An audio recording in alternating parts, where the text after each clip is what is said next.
क्या आप 2025 का बेहतरीन ऐतिहासिक चीनी ड्रामा देखने तैयार हैं? यदि उत्तर हां है, तो आप निश्चित रूप से हमारे चुने हुए सबसे अधिक देखे गए ऐतिहासिक चीनी ड्रामों की सूची देखना चाहेंगे। काउंटडाउन की शुरुआत नंबर 10 पर है, महिला जनरल की गाथा। देखने के लिए धन्यवाद। आइए देखें जॉश कैसे दिखाता है। यह ड्रामा मुअलान जैसा है, मजेदार मोड़ इसे अविस्मरणीय बनाते हैं। इस साल रिलीज होने की खबर जानकर इंतजार कठिन हो सकता है, पर कहानी हइयों के इर्द गिर्द रोमांचक बन जाती है। एक युवा महिला जो परिवार का सम्मान बचाने पुरुष बनकर छुपती है, भरोसेमंदों द्वारा धोखा खाने के बाद नई पहचान धारण करती है और सेना में शामिल हो जाती है। अपने जीवन वापस पाने का वादा करती है। रास्ते में वह साथी, दुश्मन और शियाओ जुई से मिलती है, जो हर मोड़ पर उसकी परीक्षा लेते हैं। लेकिन जैसे जैसे चुनौतियां उसे सीमा तक धकेलती हैं, छुपे हुए सत्य और अप्रत्याशित बंधन सामने आने लगते हैं। नंबर 9 पर है चंद्रमा के नीचे।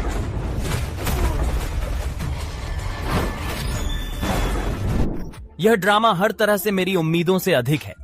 यह तरह का गंभीर लागत ड्रामा है जो वास्तव में निशान लगाता है।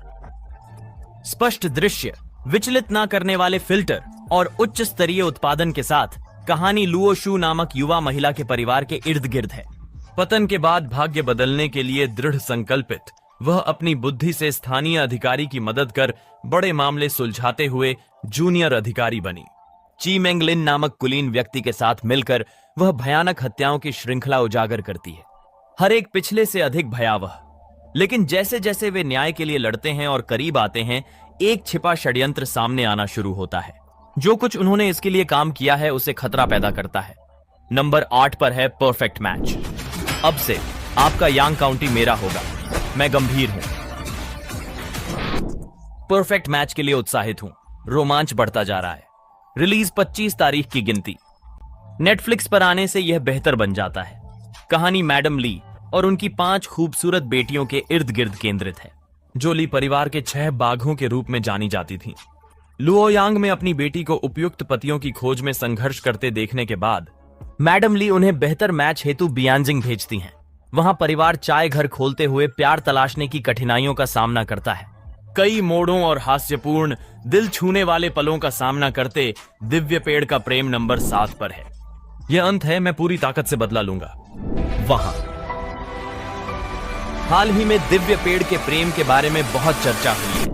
अफवाहें घूम रही हैं कि इसकी कथित प्रसारण तिथि फरवरी की शुरुआत में निर्धारित है। अगर ये अफवाहें सही हैं, तो हम निकट भविष्य में कुछ रोमांचक के लिए तैयार हो सकते हैं। कहानी मू छिंग गे के बलिदान पर आधारित है। उसकी चेल में खतरनाक शक्ति सील करने की शक्ति थी। सुई यीशुई, जिन्हें वह सुरक्षित करती थी, गलत समझकर हमला किया गया, वह मर गई। लेकिन सुई यीशुई पुनर्जन्म के पेड़ का उपयोग करती हैं, जिससे वह शुएर नरन के रूप में वापस आ सकें। 20 साल बाद एक नया दानविक खतरा उभरता है। सुई यीशुई शक्ति फिर से सील करने प्रयास करती हैं। प्रक्रिया में याददाश्त खो देती हैं, लेकिन रॉन से फिर प्यार हो जाती हैं।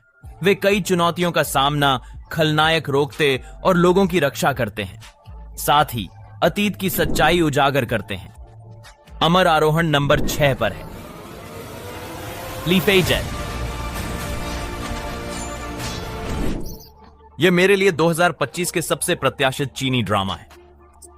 मैं अत्यधिक उत्साहित हूं कि योकू ने आखिरकार इसके लिए विज्ञापन चलाना शुरू कर दिया है। इसकी रिलीज मार्च की शुरुआत में निर्धारित है। कहानी हान ली के इर्द गिर्द है। गरीब लड़का गांव से दुर्घटनावश बन जाता है। जियांग हू के छोटे कबीले में अनौपचारिक शिष्य हुन ली औसत कौशल के बावजूद अपनी जगह बनाने में प्रयासरत है। जोखेंद्योक की खतरनाक दुनिया में नेविगेट करते हुए उसे अपनी हानि चाहने वालों का ध्यान न आकर्षित करना चाहिए। अपने भविष्य को सुरक्षित करने के लिए संघर्ष करते हुए 5वें स्थान पर है सदैव ललकार। तुम क्या करोगे? यह नाटक बहुत अच्छा है, जिसमें मुख्य पात्रों के बीच अद्भुत रसायन है। महिला प्रमुख तेज और फुर्तीली हैं। पुरुष पात्र उपन्यास से अधिक शांत। कहानी जून शी लुओ का अनुसरण करती है। जून फेई फान व्यापारी परिवार की कथित अनुचित संतान 20 वर्ष की उम्र में बीशुआन में गंभीर चुनौतियों का सामना करती हैं, झूठे आरोपों और सार्वजनिक अपमान सहित। इन परीक्षणों से बचने के बाद उन्हें एक षड्यंत्र का पता चलता है जिसमें राजकुमार शामिल है। अपने परिवार की संपत्ति और प्रेमिका चुराने वाले नए जेवर जून शी लुओ गरिमा पुनर्स्थापित हेतु दृढ़ संकल्पित अपने पिता, मां और बहनों की सहायता से व्यवसाय पुनर्प्राप्त करने निकल पड़ती हैं। चौथे स्थान पर शैडो लव है, जो मुझे अत्यंत उत्साहित करता है।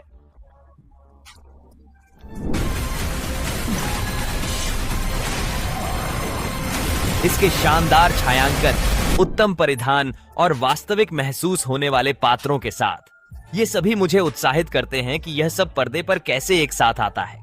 कहानी जनरल ली सुआन के इर्द गिर्द है, जो अपनी रैंकों में गुप्त चोर पहचानने मिशन पर है। जब वह याददाश्त खो चुके व्यक्ति को बचाती हैं, तो उसे मिशन में शामिल करती हैं। दुश्मनों से खतरों का सामना करते करते उनका बंधन मजबूत होता है उनके बीच। हालांकि सब कुछ बदल जाता है जब जिन हान अंततः अपनी सच्ची पहचान याद कर लेते हैं। वह जेंशी का राजा है, उसके राष्ट्र का दुश्मन। तीसरे स्थान पर है लव के लिए लड़ाई। यह हमारे ऊपर जोड़ा गया है। मैं इस नाटक को लगभग भूल चुका था जब इसका ट्रेलर आया। इसने रोमांचक पुनर्जन्म थीम याद दिलाई, लेकिन यह अपेक्षित हल्की कॉमेडी में बदल गया, एक अधिक अंधेरे, अधिक दुखद कहानी में चुयू का अनुसरण करती। पिछले जीवन में प्रेम के लिए अरेंज्ड मैरिज से बचकर विदेशी देश में मृत्यु पाई। 15 साल की उम्र में पुनर्जन्म लेकर पिछली गलतियों को न दोहराने का वचन कहती हैं।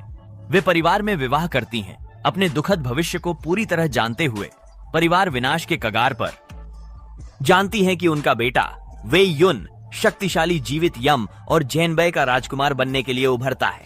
परिवार की विरासत की रक्षा हेतु दृढ़ संकल्पित वह उसके साथ खड़ा रहने का निर्णय लेती हैं, लेकिन च्यूयू वेई अचानक परिवार की प्रमुख महिला बन जाती हैं। दूसरे स्थान पर है द ब्लॉसमिंग लव। टांग न्यो दे गुआ का इतियानमा। जब मैंने पहली बार इस नाटक के बारे में सुना तो मैंने सोचा कि यह सिर्फ एक आम दानव लड़की और एक अमर की कहानी है, कुछ ऐसा जिसे मैंने बहुत बार देखा है। लेकिन फिर ट्रेलर आया और इसने मेरा मन पूरी तरह से बदल दिया। यह शो मेरे अभी के लिए सब कुछ है। प्यारे पल, हास्य, तिखी रसायन, एक्शन और भरपूर रहस्य। कहानी सम्राट शियाओमिंग और उनके प्रेमी के इर्द गिर्द केंद्रित है। हून डुनझू ने मानवता की रक्षा के लिए सब कुछ कुर्बान किया। अगले जन्म में प्रतिद्वंद्वी होकर वे दुश्मन बनकर शुरू करते हैं। उन्हें शक्तिशाली दिव्य कलाकृति खोजने में साथ काम करने पर मजबूर किया जाता है। चुनौतियों से उनकी शत्रुता कम होकर मित्रता बन जाती है। अंततः प्रेम में पड़ते हैं। सर्वोच्च स्थान पर है द प्रिजनर ऑफ ब्यूटी, ली रेन हैशी वुकू चांग चेन। दो के बाद